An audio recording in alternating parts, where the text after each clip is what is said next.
Hello, everyone.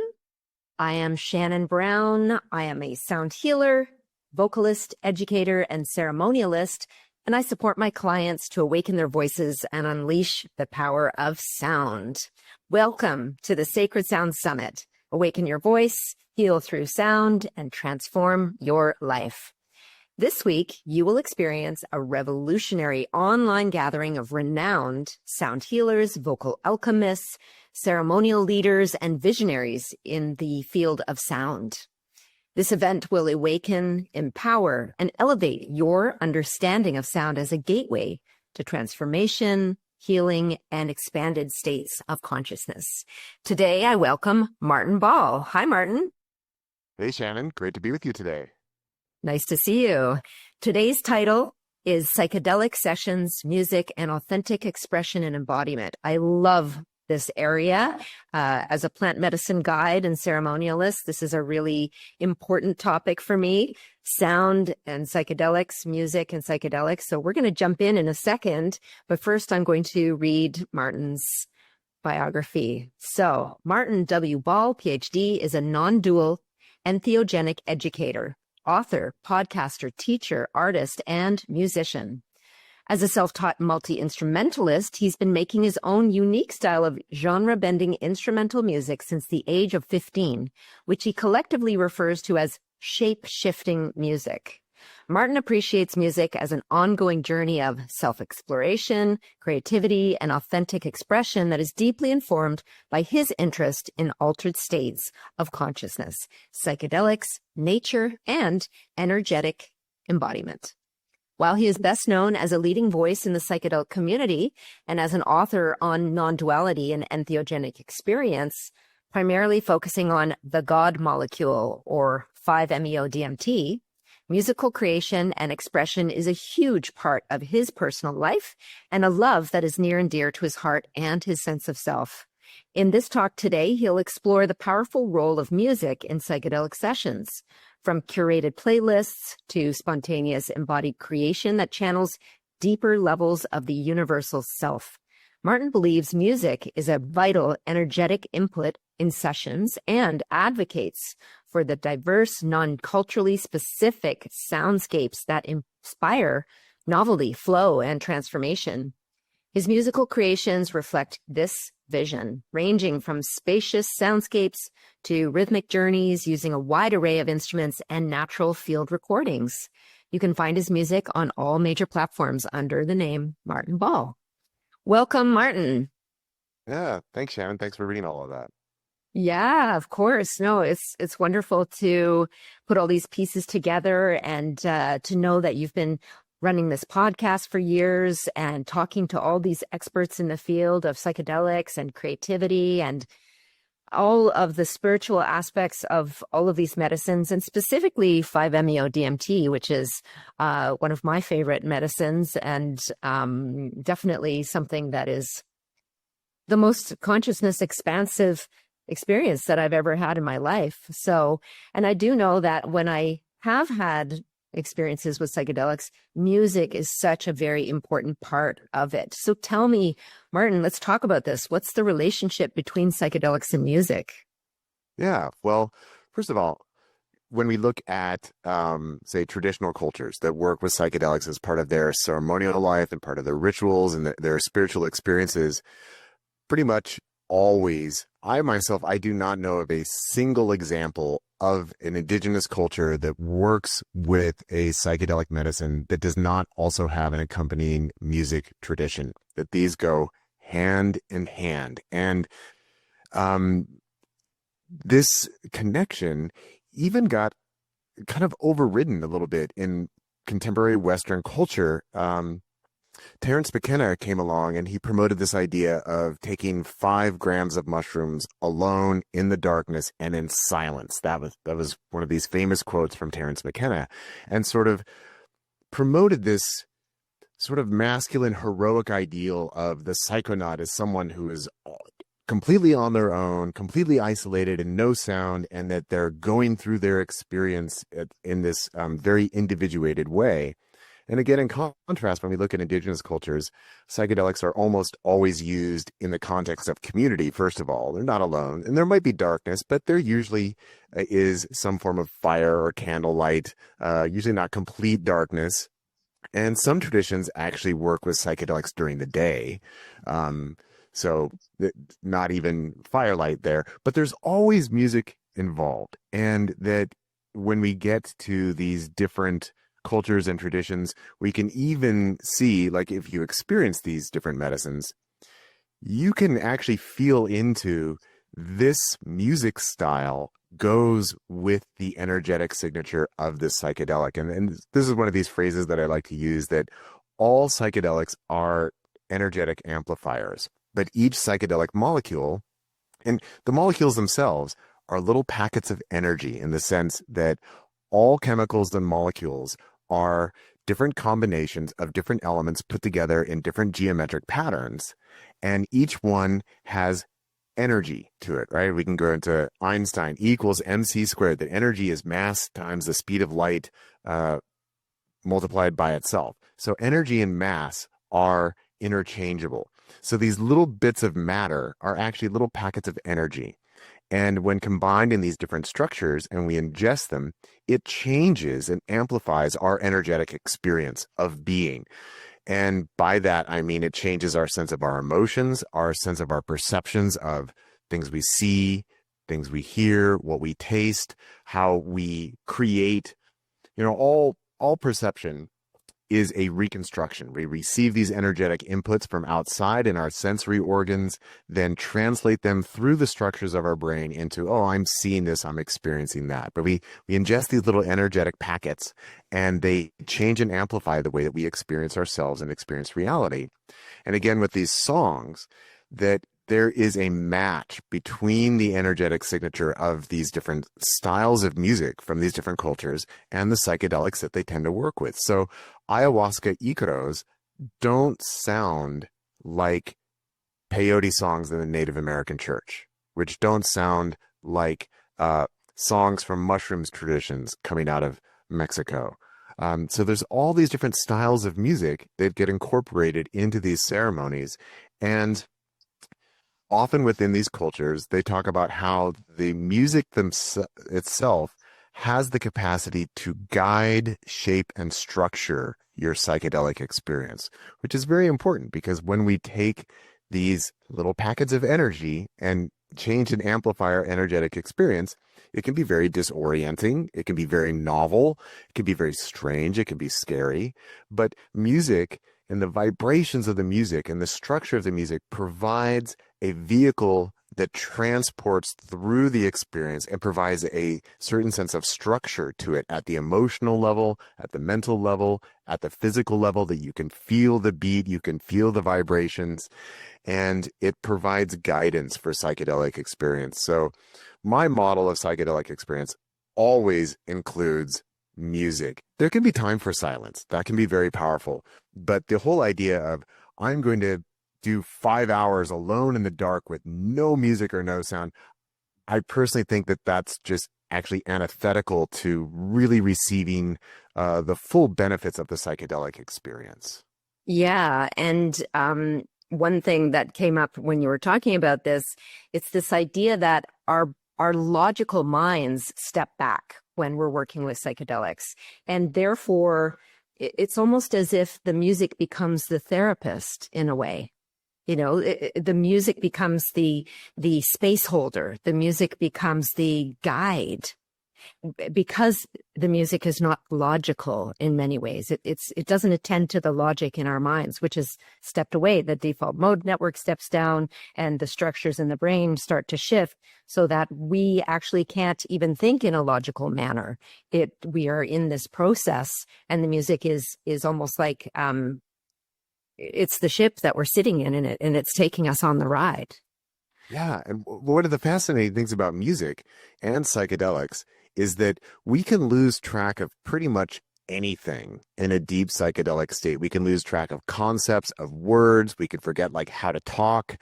We could look at something with writing on it and I can't make heads or tails of these words. Like, this makes no sense to me. But music cuts through. Yes. music, because it resonates with the experience. And as we all know, music is very closely tied with things like memory and emotion. So that as we move through these different vibratory states with the music and with the psychedelic medicines, we unlock access to different memories within us. We also unlock access to different emotional states and emotional processing, which, as you say, bypass the rational, logical mind. This is why sound therapy with psychedelics is probably a lot more effective than traditional talk therapy, because talk therapy is all done through the mind, through discourse, through language. And this goes underneath that. It goes beyond that. And that even in the deepest psychedelic states, we can still hear the music. And again, sometimes people might be talking to you in your own language in a deep psychedelic state, and your mind is like, I have no idea what that person is saying, and I can't respond. But even there, what we do tend to listen to is, what is the tone? What is the rhythm? What is the texture? What is the structure of the sounds that they are making?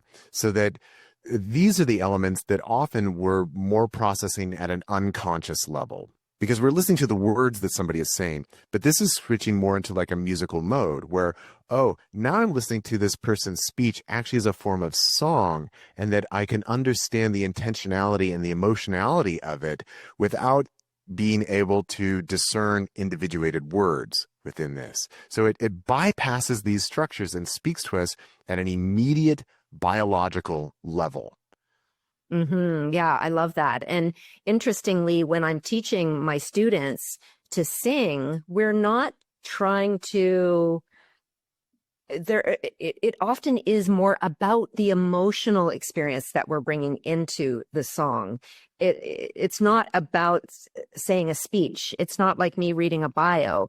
It's how do you say a word that is filled with musicality rather than the actual word that I'm saying. It's almost compounded, right? It's the word, but it's how it's said. It's the timbre of the word. It's the melody of the word. It's the rhythm of the word.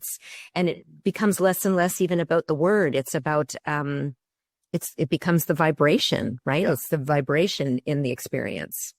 Yeah, so this is where we get into the embodied expression, that I think that the more exposure we have to these modalities of experience, and the more we learn how to literally resonate with them and explore our own experience through that, I think that it creates the ability to be more energetically attuned to ourselves. So for example, here, as I am speaking to you, I'm correlating, there are certain thoughts that I'm having. Those are happening here in my brain. But then there also might be certain emotions that I'm accessing, and that's coming from deeper down here. And then there might even be some fears, like I don't have a fear of doing interviews or public speaking. Certainly many people do, but that would be then lower down in the body. So as I am speaking, I am making vibrations, and these are just patterns of energy that are going out into the air that then your brain receives and says, oh, these are words, and I know what he's saying. And vibration, sound, has the capacity to take something from inside, put it outside, and then goes inside you and creates meaning. I mean, this really is this fascinating process. But as I am doing this, I am pulling energy from lower down in my body, my emotional state, and I'm also pulling energy from my head where I'm thinking, and then it's coming out through what I like to call this part of the body is like the input-output mechanism of our energetic structure, where I eat things and I nourish myself. I take things in that way. And then also I output through my language. But as you say, it's not just the words. It's the emotional resonance, it's the tone, it's the intonation, it's what is being communicated. And unfortunately, in modern society, we see this especially among young people. I don't want to be one of these old fogies like, the kids these days, but they watch a lot of YouTube, right?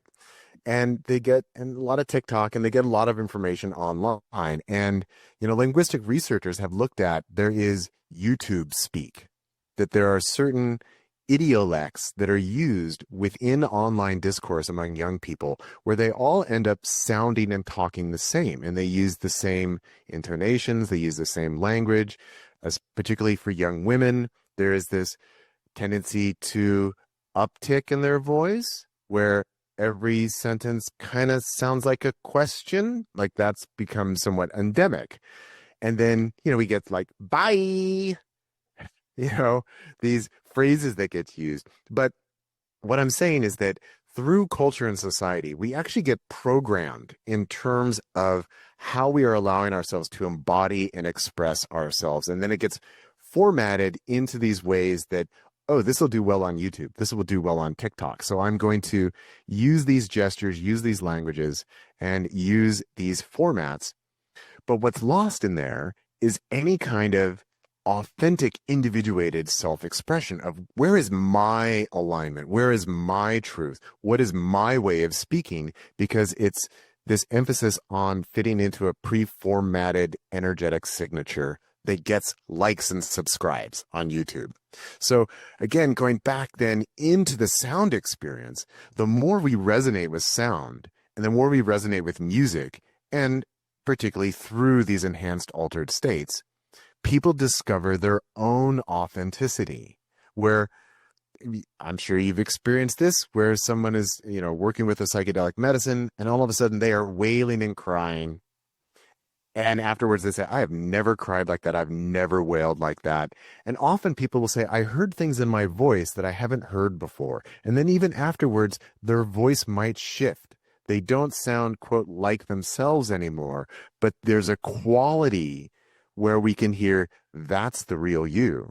That's very authentic, what you're expressing now. And there's so much performative nature of our social conditioning in the modern world that having these opportunities to have a sound bath, do some sound healing, go through psychedelic ceremony with the songs and with the music, it allows this opening to that authentic expression, which, as you say, often just starts with the voice. What is the tone of my voice? How is that communicating? And then how do I feel that in my body? Like, the more we practice authenticity and that energetic alignment and resonance, the more uncomfortable it becomes to lie, whether even, sometimes even about things that we call white lies, where I'm telling you this because I want you to feel good and I don't want to make you uncomfortable. Even stuff like that becomes harder to do because we start to feel that, oh, there's a disharmony within myself by doing that. So this doorway to authenticity really is just so closely attuned to not only the input that we bring into our lives and experience, but how we are allowing ourselves to vocally express and embody that. And even here on video, you can see that as I'm talking about this, I'm using my whole body, right? The hands go up, that it's not just, I am here like a robot and I am going to tell you these things, that it's expressive, it's emotional. And this is one of the beauties that I found of working with psychedelics and working with sound and working with songs, is really learning that at a very deep level that allows for that embodied, authentic expression. So beautiful. And I'm thinking too about, in your bio and in the description, you talked about animal sounds and nature sounds. Where did those fit in? Can you dig into how you use field recordings and what do people say after they've had a session and maybe they've used some of your music? Are they excited about this type of sound? I know I certainly am, so I'd love to hear from you. Yeah, actually, it was just a few days ago, I did an integration call with a woman. Actually, no, this was a week or two ago now. I do a lot of integration calls with clients, so I help them, unpack what happened during their experience and what they're experiencing afterwards. But this woman said that she was served 5-MeO DMT, and the facilitators were using my music. So on Spotify, I have my 5-MeO DMT extended session playlist. So 5-MeO DMT is a very, very, very, very fast acting, very, very powerful psychedelic molecule. If you just take one hit, if you vaporize it, it starts within seconds and it ends within usually about 20 to 30 minutes. It's completely done.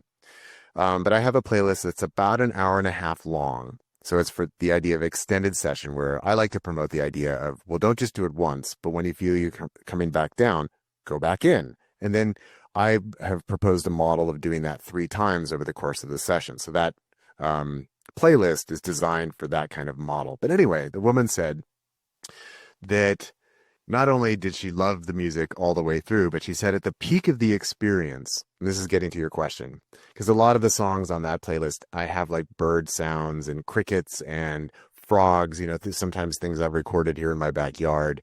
She said at the peak of the experience, she said it wasn't even music anymore. It was just nature. And it wasn't just nature, it was just reality. It was just this symphony of being where she lost distinction between herself and the sounds and nature and the sum total of all of reality. So this, in the philosophical term, would be the non-dual experience, where there's no longer a divide between subject and object. It's not I'm hearing these sounds, but I am these sounds. And for me personally, nature is just a huge inspiration. And I was a little nature kid. I didn't have a lot of friends. I tended to just I'm just going to go wander off in the forest for a while, and I'm going to catch snakes and lizards and stuff like that. And so just nature is just a big inspiration for me. And I really enjoy capturing sounds out in nature and then incorporating that into music.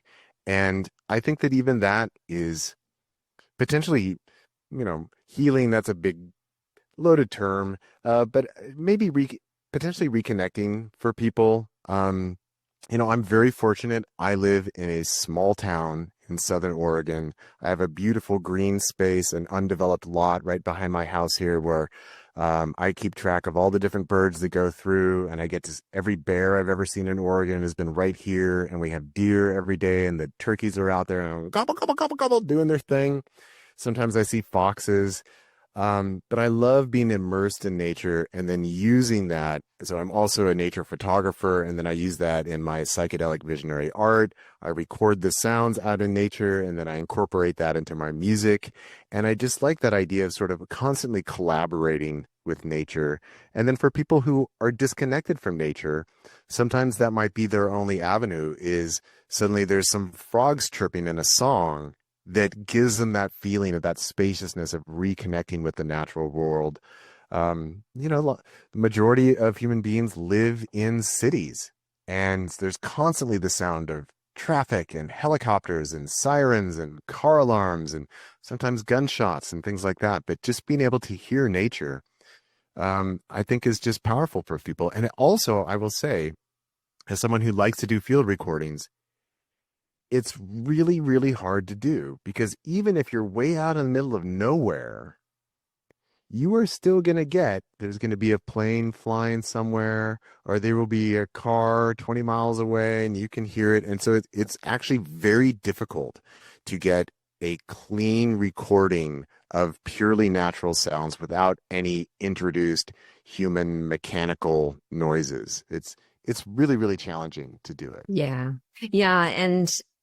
And as you were saying about nature sounds and about man-made sounds, we've really only been creating and invaded by these man-made sounds over the last 200 years or so. And really for the previous 100,000 years, as humans have evolved, we have been in full connection with nature, with birds. In fact, we have evolved with these animals, and therefore we are more connected to them than we are to the city sounds. And it's no wonder that you could probably take a kid who has never, ever even seen the stars in the sky at night because they live in the deep city, take him or her or them out into nature, and they will have a deep, visceral connection to what they experience because of our ancestral, because of our genetic, because of our evolutionary connection to nature. So it really is part of what we do. And I love the work of someone like, I don't know if you've heard of Snow Raven, but she's one of these amazing singers recently who's from Siberia. Okay. And her big claim to fame is that she is singing the songs of nature. So she'll howl like a wolf, she'll whistle like an eagle, and you can hear the hoofs of the running horses by her. And I, in fact, do that in my sound healing sessions, and I teach that to my students because it's all the things we've just said. This is what helps people to really merge back into their truth and reality as a being of nature. We are not separate. Yeah, actually, so I didn't recognize the name, but it was several years ago that a friend of mine who had moved away to Australia, but he sent me a link of a video of that woman, and he said, "Look, she's doing it just like you." So she was like throwing an overtone singing and then doing all the nature sounds that I do a lot of that myself, and it's been actually several years since I've given any kind of musical performance anywhere. Literally, my last musical performance was the day before everything shut down from COVID. But I would always bring out, back here, I've got my loop pedal, my electronic drum, and then my guitars and didgeridoos and flutes and stuff like that. And then I'd also always do like bird sounds, raven calls, eagle whistles, and just bring in those nature sounds. And it was just such a fun part of the experience. I had someone, anybody young, like this reference is not going to make any sense, but one person at one point said, "Oh, this is like the movie Willow. I just feel like I'm in some mythical, land with the fairies and creatures and stuff like that." It's like, cool, cool. Yeah. Fuck it. Yeah, well, one of the things that I'll say to people is we are supporting the re-enchantment of the world because there's such a loss of the magic and of this, being enchanted by nature, by beauty, by mystery, by the magic of the land, and therefore the sounds that we can create in this way, in this genre, can really help people feel like there's something deeper than just the airplane scooting across the sky or the sound of the honking. It's a magical experience. And again, when we're working with psychedelics, that's part of what happens is we open up and remember our mystical nature, our connection to the original sounds of the universe, and not just the physical universe that we live in, the world, but the actual universe. What are the sounds of the planets and of the, what is the sound of the sun and of the moon? They believe that there are frequencies that come off of these parts of our, of this experience that we're living. So yeah, it's exciting. Yeah. And when it comes to animal sounds, bird sounds, something that's very special about that is kind of what I was talking about earlier, that it takes something that's inside, exteriorizes it, and is actually meant to be taken in by another being. So when we get to animal sounds, there's always intentionality around that. Whether it's just a mating call or it's a warning call, whatever it may be. And sometimes it's even just joyful. Like birds do like to sing just because it's fun to do. Right. They also communicate a lot through that. But that's something that's really special about, quote, nature sounds. I mean, we can hear a babbling brook and that's very soothing. We can hear waves, but those aren't intentional in the same way because that's, matter interacting with itself. But when we hear animal sounds, insect sounds, bird sounds, it opens up that feeling of there's intentionality here, that this is a form of communication. This is not just sound. This is communication that is taking something that is interior in the world of this living being expressed through this vibratory medium that those of us on the outside can take in, and we can enter in a sense of maybe not necessarily the communication, but at least communion with that intention in some way. And it just makes me think of a book that I'd read when I was a graduate student. It was about the Yupik people in far northwest Alaska, and about how they would use the sounds of ravens to help them hunt, because they learned, well, the ravens make different sounds according to different animals that they might see in the forest. And so if you hear a raven make this sound over here, then oh, wolves are coming, time to move on. But if it makes these sounds over here, then that means there's something over there to hunt. And then actually the ravens even would follow the hunters because they knew if we can help this hunter get this caribou, there's going to be leftover for us. And so it opens this doorway that there's even a participation with wider nature, that it's not just the animals and us, but it's actually this combined experience that we're having of life, that we are all embodiments of life, and we are these living beings participating together. And just so much of that is lost, and especially now with habitat loss, climate change, toxins. I mean, we're losing species at an astronomical rate. So that's where I'm just on the side of anything I can do to help promote awareness of biodiversity, of the amazingness of living beings and of the natural world. I want to do that. And also, you know, I'm an electronic musician. I like computers. I like fancy stuff. I like the fact that we're able to connect via the internet and have this conversation. So I'm not opposed to technology. I'm not opposed to computers and advancement in science or any of that, but just would like there to be more of a balance. And so that's something that I try and bring out of my music, that there's elements of nature and then there's electronic sounds. And then I also use my voice to do weird stuff. And then I also include the guitar and kind of bring all of that in. So that kind of gets into the shape-shifting aspect of the music. Oh, yeah. Yeah, I love that. And actually, I just want to go back and say, you talked about being a kid, spending a lot of time in nature. I did that as well. And like, I have my sort of section in my musical capacities of the different animal sounds.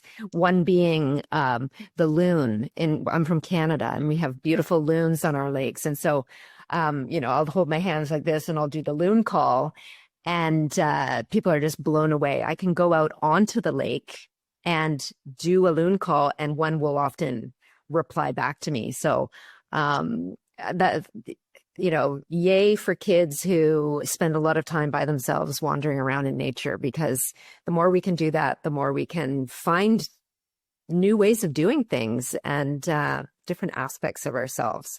But one thing I want to jump into with you is, could you describe the kind of journey that somebody might go on in terms of music? You talked about this 1 hour playlist for three sessions, right? Within that 1 hour, what can we create if we were going to help somebody on a journey?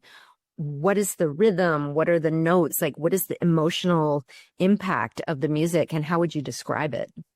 Yeah. So that would kind of be dependent on what psychedelic medicine are you choosing to work with? What is the duration of that? What is the onset period? How long is the peak? And then how long is the return to baseline period? But I would just call this my generic model. So another playlist that I have on Spotify is I just listed as psychedelic session playlist. And that's where I've just taken a bunch of my music that I think work great with psychedelic sessions. And it's about 7 hours long now. So within that, so assuming that we're not using, or we're not in a traditional ceremony where people are singing traditional songs, and in conjunction with the psychedelic, that there's the opportunity to create your own playlist.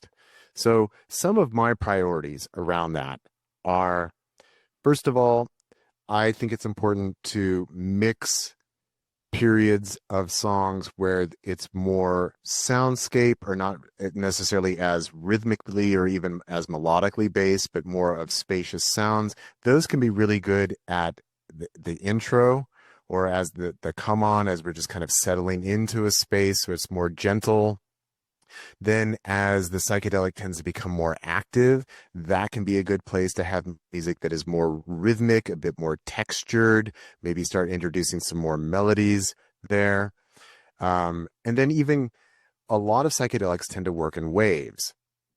And here's where, if you are planning out your playlist, that if you go from ambient soundscape to rhythmic structure, to ambient soundscape to rhythmic structure, ambient soundscape to rhythmic structure, then back to ambient soundscape, that you're actually giving yourself that opportunity for the rhythmic or the sonic input to kind of propel these waves along.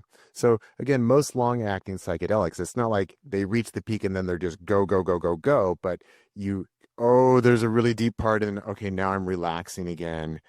Oh, I'm feeling more in my body now. Whoa, here's the next big wave. So having those alterations, I think, can be really useful.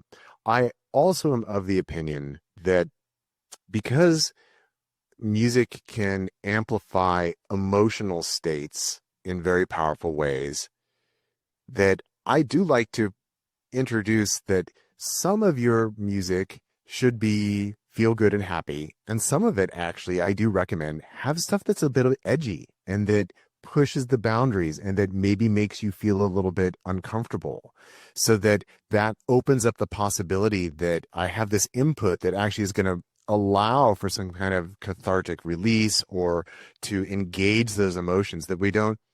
It could be nice just to, I'm going to listen to soothing music for the next 5 hours. Okay, that's nice and that's fun. But that can also just promote spiritual bypassing in the sense of, well, I just want to feel good. It's like, but let's deal with some of the hard stuff as well. So this is where I like to let's have some light music and let's have some dark music. Let's have some soothing music and also some edgy music as well. And then let's have stuff that also has faster beats and then stuff that's slower beats. And again, it sort of depends on the psychedelic, but I have a whole nother playlist that's just called Psychedelic Transcend Dance. And I kind of built that up that years ago, my wife and I used to do what we would call DMT dance party, where we would load up a pipe with a bunch of DMT. And we were never seeking to fully launch with the DMT, but we would put some music on. And the idea was whenever you want to hit, just go take a hit. And then we're just dancing and moving. And so having music that's more movement oriented, that can be important for part of your session where, okay, wow, this really makes me want to dance. And then again, returning to something softer, more spacious, where, okay, now I'm just relaxing. Now I'm melting. But I like that sense of diversity within the music playlist. So it's not just one thing the whole time. And it's not just one emotional resonance that we as human beings, we are these full spectrum beings. We have everything from terror to ecstasy to anguish and pain to bliss and happiness and joy, and that we can activate all of that through music. And one of the things that's really beautiful about using music to do that in a psychedelic session is that, like, even if you are listening to a song that's like, wow, this is really bringing up a lot of hard emotions for me, or like, this is really edgy and making me really uncomfortable, what's magical about it is that the song is going to end in a few minutes and then it's going to shift into something else. So I also like to promote this idea of, when you make your playlist, commit to it. So if something comes on, you're like, whoa, I'm not ready for this song right now. Well, just commit to it. Let yourself go through that. And then it's going to end. It's going to resolve and it's going to shift into something else. And so rather than accessing, I need to control things and that I want to avoid discomfort, it's actually more of a form of exposure therapy in the sense of like, I'm going to push myself into something challenging.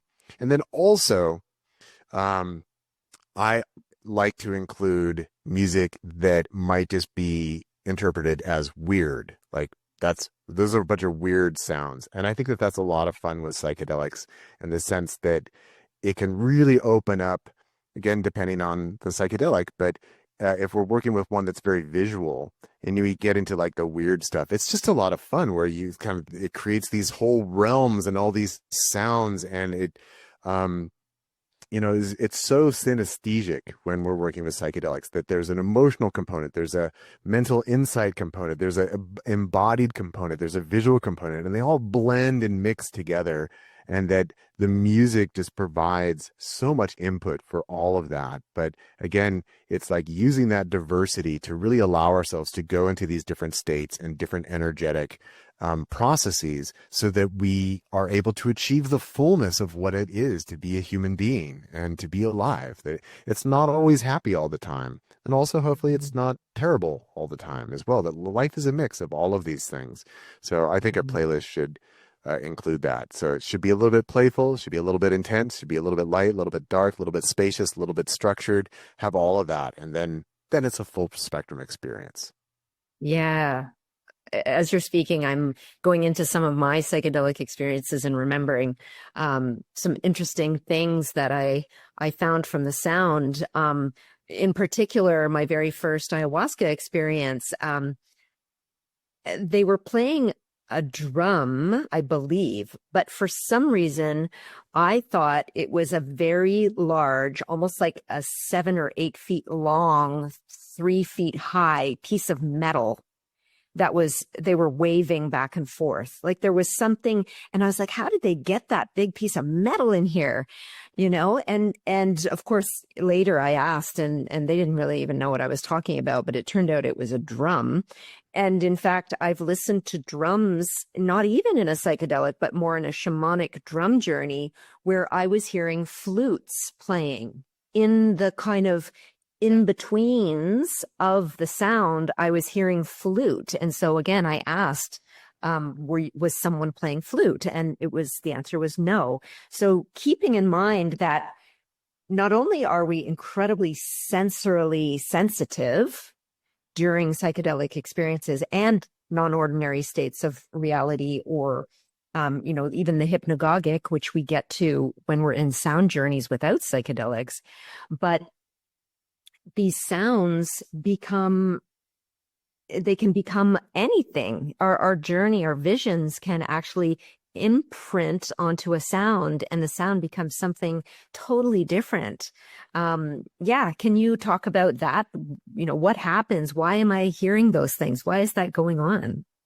Yeah. So this is part of the constructed nature of reality. So normal perception and experience of reality is essentially a very stable hallucination. And by that, I don't mean that reality itself is some kind of an illusion, because that's not a position that I would agree with, I feel, either philosophically or scientifically. But what I mean by that is, like I said earlier, we are receiving energetic input from our environment and from our internal state. And then our brain constructs that into a virtual reality experience of that says, okay, this is what you're seeing. This is what you're experiencing. And for the most part, our brain is really good at doing that. And that this is why, because the brain is always constructing things. Like if we see something that has a bilateral symmetrical shape to it, it's really easy for us to imagine that that's a face looking at us, because we are biologically programmed to look for bilateral symmetry and say face, because when we're babies, the first thing that we are able to identify is mom's face. Okay. So ordinarily we might see something and we think, oh, that's a face. And then we realize, oh, no, that's just a tree that has an interesting formation on it. And then so we very, very quickly self-correct that way, or the brain does it. I mean, we're not doing this consciously. And then sometimes we might hear a sound and we might think, oh, is somebody saying my name? Like I really thought I heard my name. And then we realize, oh, no, that's just a dog making a sound or something like that. And so again, we can kind of self-correct, or the brain self-corrects. So we never actually hear or see anything. Again, we receive these energetic inputs, and then the brain says, I think this is what it is, and then present it back to us. And most of the time, it's relatively accurate. And that's how we can navigate the world, and how when I say words, you're probably going to understand what the words are, and that you could write them down and you could quote me, but it's still a reconstruction. Now, in the psychedelic state, or in any non-ordinary state where the normal functioning and patterning of the brain has been altered or disrupted, what happens is different parts of the brain start talking to each other. And this is all happening behind the scenes. Again, we are not doing this. The brain is doing this. The brain's asking, what's going on here? Like, I've got to use my resources to figure out what is happening. And so this is where, for example, on a psychedelic, you can take, this is one of the things I love. You can take like a perfectly blank white wall that has nothing on it. And if you stare at it long enough, there's going to be all kinds of stuff going on in there. You can see all kinds of things, because the brain is like, whoa, what is it? What's going on? And also what gets revealed is that really we construct reality out of fractal permutations of geometric forms. That's how we construct images and how we contemplate um, reality. We have these formative structures. But anyway, now with music. So this is one of the fun things is you get music in a psychedelic state, and not only do we have the input, but the brain is very busy, again, responding to our emotional state, responding to our mental ideation, responding to what we might be doing physically with our bodies. And it's not only taking that input, but it's saying, oh, well, I'm going to interpret it and present it this way. So then what that means is we can get a lot of interesting effects with music that we were not able to really recreate sonically until the invention of synthesizers and electronic music and electronic processing, where you get all these weird flanging sounds and choruses sounds and these different elements that get used a lot in electronic music that replicate these psychedelic effects. But what we also get is that the brain says, oh, well, I think I hear flutes in this too. So, and then it just puts them in. It's like, yeah, there's flutes. And you know what? There's a whole choir in there. Let's put the choir in. So as a musician, for me, this is one of the reasons why I personally enjoy listening to my own music when I'm tripping, because I get to hear it in a completely different way where I will hear instruments and I know, like, I did not put that instrument in that song, but man, it sounds really good. And then even this is something that some musicians do where they create their music and then they listen back to it on a psychedelic, and then they go back and then they edit their music again and maybe add some more things in because like, oh, I didn't hear that voice in there before, but now I do. And now I can incorporate that. So again, it's the way that the brain is interacting, and always keeping in mind that psychedelic molecules function as neurotransmitters. So we are directly impacting brain function. And as I mentioned, the more psychedelic we take, the more new pathways are developing within the brain. So different parts of the brain are speaking to each other and working collectively to interpret reality and to present it back to us as a sensory experience. So the deeper we go, the weirder it gets and the more gets added to the input, so that a flower just isn't presented as a flower anymore. It's like, wow, there's the whole universe going on inside there. And the song is not just that song. There's like the whole cosmos is speaking through this song, or even through this one note that's happening. So it kind of goes back to what I was saying about like that recording from nature and working with nature, that it's a collaborative experience, that not only is there the input, but there's what I am bringing to it through the modulation of the psychedelic that creates a novel experience. But it always is my experience. So you can take two people or a group of people in a psychedelic ceremony, and each person will have their own experience of what that music was. So like what you were describing about the drum, other people might have heard that as like the sound of hooves, and they might have seen bison or horses or something like that. And somebody else interpreted it as thunder. And so then they started to see storm-like imagery. So it's always, there's an objective input, but then there's always this subjective recreation of that input through the vehicle of the individual. So it's always this mesh between what's happening versus what am I bringing to it. And that again is sort of a lesson for life, that stuff happens, but how I respond to it, how I interpret it, how I take that to mean something, that's what I'm bringing to it. And that's where I can exert either my own authenticity and my own responsibility, or I can just try and fit into some pre-established mold and just go with what everybody else says or whatever it may be. Mm-hmm. Wow, what a journey. I'm curious, because there's going to be a lot of people listening in who may not have any experience with psychedelics, but are on their journey of becoming sound healers, medicine music people.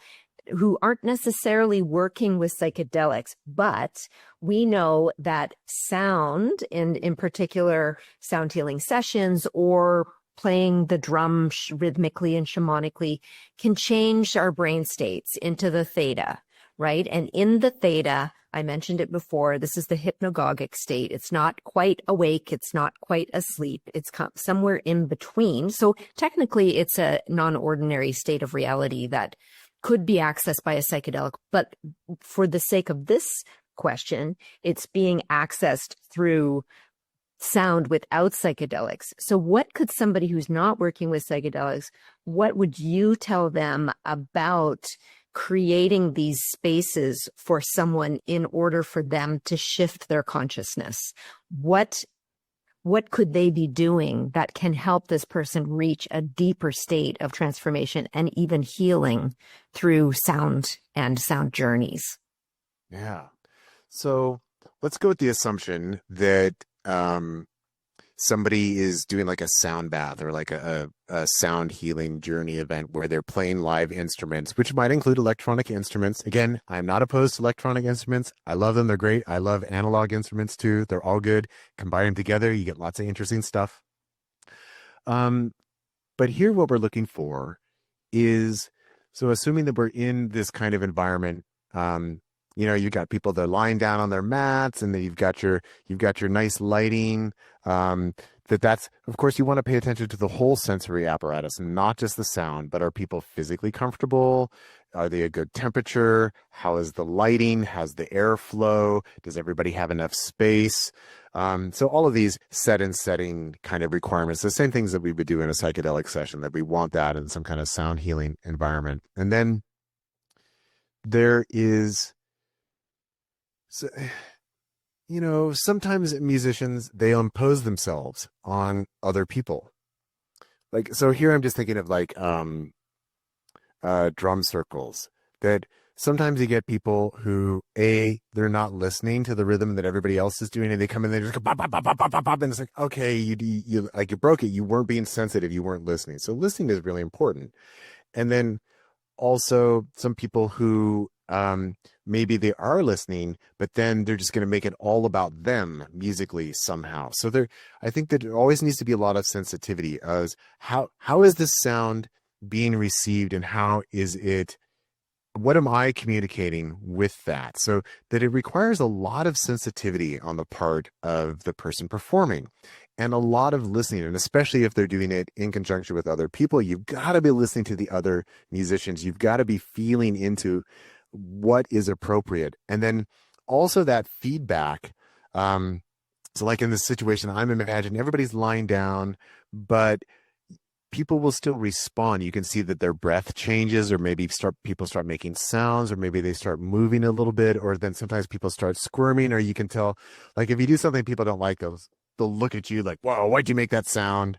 Which isn't necessarily a bad thing, because maybe it's something that they needed to be a little bit challenged on. But again, it's that sensitivity, and that really what we want to do in a context like that is that we are in a sense of communion. So there's that word again, that we want to be responsive to how is this being received.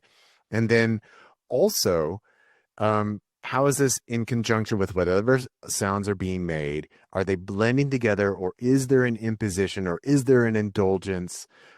Or is it the communication of my ego versus that more sensitive, open space of, can I do it from a place that's not just about me? I'm not just showing off musically, but really looking to provide an experience for people. And then I would also say, even being willing to push it a little bit, in the sense of, like sometimes when you're performing live, again, it's been a number of years since I performed live, but sometimes, like, you pick up the dig and you start playing that dig, and people start like, whoa, they're moving. It's like, okay, now's the time to push it. Let's get the rhythm in there. Let's get some barks in there. And then, people are going for it. And then you want to watch for, okay, now the energy's dying down. Okay, now we'll go back into a drone. Now we'll go back into space. So not coming with an agenda that it's got to be this, but it's always this open dialogue. It's this dance, it's this interaction of crafting a musical experience that hopefully is communicating from you in a place that's open-hearted and is um, in resonance with your own emotionality. Sometimes when you play, or like, especially I'm not a singer, like we in our pre-conversation before, we had talked about how I do throat and overtone singing, but like I'm not a singer, not a melodic singer. But I know for many people when they sing, they are accessing their emotions, and you can hear that. And that's what I would want to encourage people. Like, yeah, when you open that portal, go for it. Don't be afraid of the emotion, and allow yourself to be a vehicle to embody and express that. And it might not come out the way that you had intended, but it's in response to the environment that you're in, that there's a reason why you're feeling that emotional sense right now. And it's not just because you're spewing it on other people, but because it's being received in a way that there's a resonance that's happened.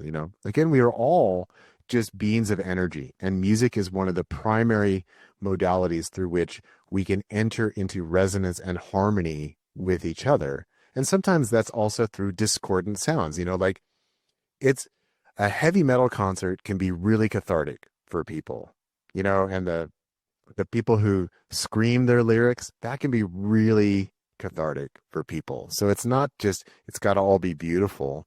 Like one of my favorite vocalists is Lisa Gerard from Dead Can Dance, and she's done a lot of solo stuff, and she's done a lot of soundtracks for movies. And I'm so blown away by her vocal skills, that she can do soft and delicate, and then she can just do deep, and just these incredible vocal runs. And she's bold, she's exploratory, she's not afraid to just do something.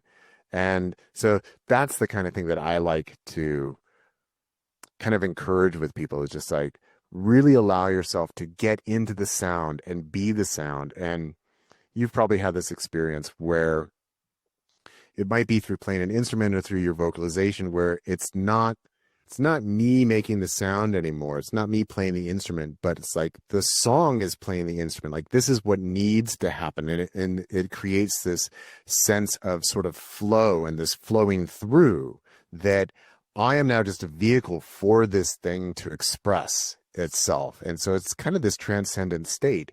And yeah, you don't need psychedelics to enter into that. It makes it easier for people. It can be hard to get out of our rigid structures and to find these more open flow states. But that's where, if you practice a lot, that also makes it easier for people, who are musicians, that allows you to trust that your body's going to remember how to play the instrument. And so you can let go, and then it just comes out. And I'm sure many musicians have experienced this. So I do a lot of, mostly when I make music these days, is just recording. And what I often find, and I'm sure a lot of people, like I was saying, a lot of people probably have this experience when they're musicians, that when you're not intending to record that track and you're just kind of messing around, where there's not that, okay, I've got to do it right, when there's not that mentality, you create these incredible risks. You're like, oh my God, how did I do that? And then you try and recreate it later, and it's so hard to do. And that's why, as if you're a recording musician, like, always hit record, right? Yeah. Always hit record, because you never know when something really, really amazing is going to come out. But those states of flow are just, they're incredible to be in. And especially when you have that feedback from an audience, or participants who are maybe more in a passive state. Again, you can still receive that feedback, and you can feel what's going on. Like, it just made me think of one gig I did with a band that I played in Santa Barbara in California. And this was probably over 20 years ago now, but we were playing at the Soho Club in downtown Santa Barbara, and we were doing this open jam, and I was playing didgeridoo for that song, and it just went into these cosmic levels and completely unplanned. And I was thinking, like, damn, this is just like tripping mushrooms. And when we finally finished the song, I looked over at the drummer, and he looked at me. He's like, that was just like tripping mushrooms. I was like, that's exactly what I was thinking. So, Yeah. special experiences. So special, so special. And basically, this is something that people who are new to making music, these are all really great insights, because even just the idea of silence is a hard one for somebody who's learning to run sound baths. The idea of silence is challenging. People want to keep doing, and it really is about being. Yeah. So, Martin, my final question, what are sacred sounds? How would you put that into words? Well, I'm a little bit adverse to the term sacred overall because sacred really means to identify something as particularly special.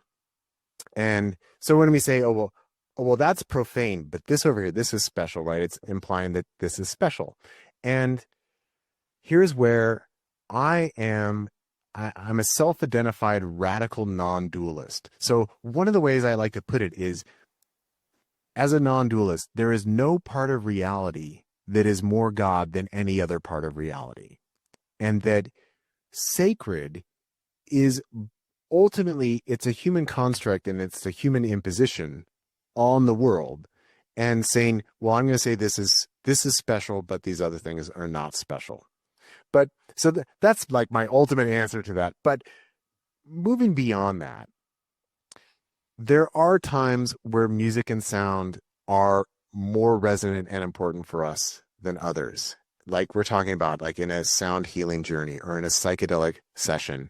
And if we want to call that sacred sound, that's fine, because those are special experiences that when we intentionally set aside space and time and experience to say, I'm not going to attend to the busyness of the world, but I'm going to attend purely to my direct experience and what it brings up within me, then those would be times of sacred sound. And then also, as we were talking earlier, that we haven't really talked about this too much, but something that does happen in psychedelic states is where people suddenly start channeling, where they start singing, and maybe someone who's never sung before, and they're pouring their heart out into it, and it becomes this just beautiful, beautiful experience. So, and they might find it hard to capture that or to replicate that at another time. So it might be something that's just very ephemeral and very rare.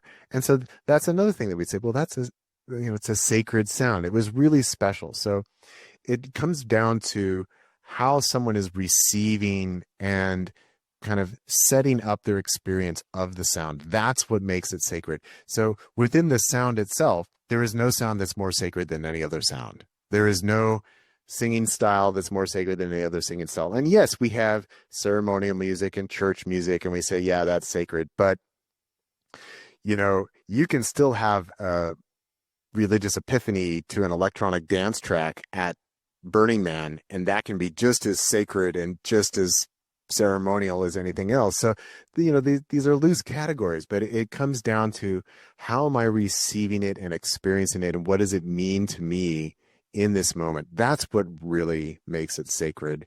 And that's what I like to encourage, rather than the dogmatic view of, well, this is a ceremonial song, so it's sacred. It's like, yeah, but if you're singing it like you hate the person you're singing it to, yeah, that's not sacred. Like the energy's off, the energy's wrong. So I would also then, here's a last little bit, I would say, for me, the most sacred sounds are the ones that are genuinely authentic, that you can hear the authenticity in it.